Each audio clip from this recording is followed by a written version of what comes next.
Peter. Today I talk about one of my favorite movies is Iron Man 3. This film uh, it begins with Tony Stark saying this phrase, "We create our own demons." And then they show us some memories made many years before in New Year where Tony Stark rejects Aldrich Gillian and goes with a scientist to which he helped little in the improvement of new technology that she had developed. And returning to the present, show us a small trauma suffered by Tony Stark after stopping the Chitauri invasion, every night having nightmares and calming the nerves, creating new armor constantly. At the same time, we see Tony's partner, Pepper Potts, as the new director of Stark Industry. And she was in charge to receiving and approving various proposals for the developments of the new technology. For this, Odrishgulen arrives with a new technology called Extremis that allows and helps the brain to recover and heal your body much faster.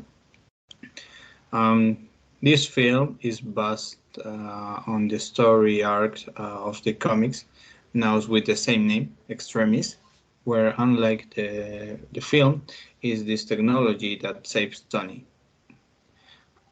Additionally, we also see the appearance of the Mandarin, which in the comics is a frequently enemy of Tony and possessor of the Ten Rings with powers.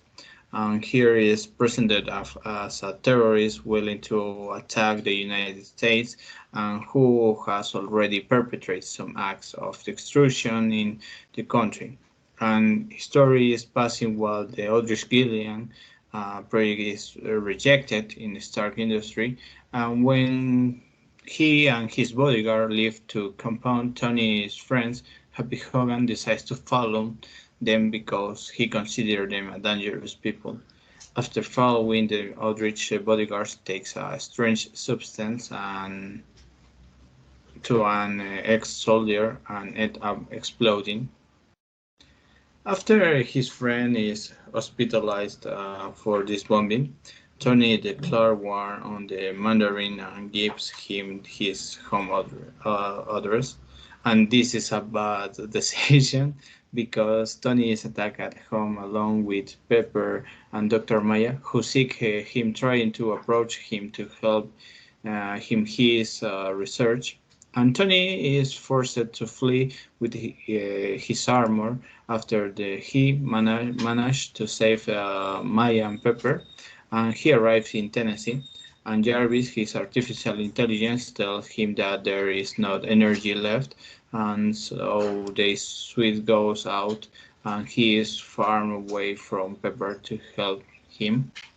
Um, in the middle of the movie, Tony is helped by a boy who tells him he has been presumed dead, and this boy helped Tony energize the suit, but is attacked in the process by some Mandarin agents, and Tony decides to return.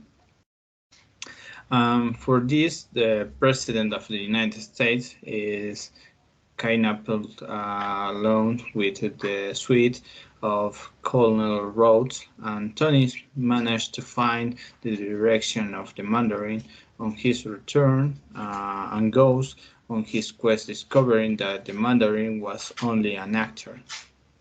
And this actor confessed to Tony everything and discovering that Aldrich Gillian is an impostor and that he only seeks to take control of the country.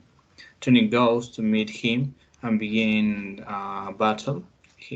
Tony calls his other armors as reinforcements, and the fight takes place.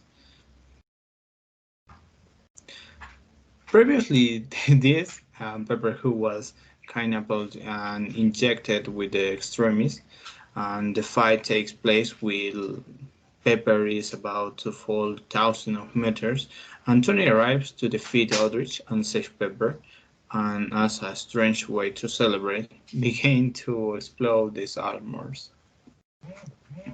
The film ends with Tony carrying Pepper and performing an operation to remove the journal that was in his heart, and with the worst post-credit scene of Marvel, in my opinion. There, Tony was telling everything to Bruce Banner, who had fallen asleep in the process. Yeah, this is the story of Iron Man 3, and is one of my favorite movies.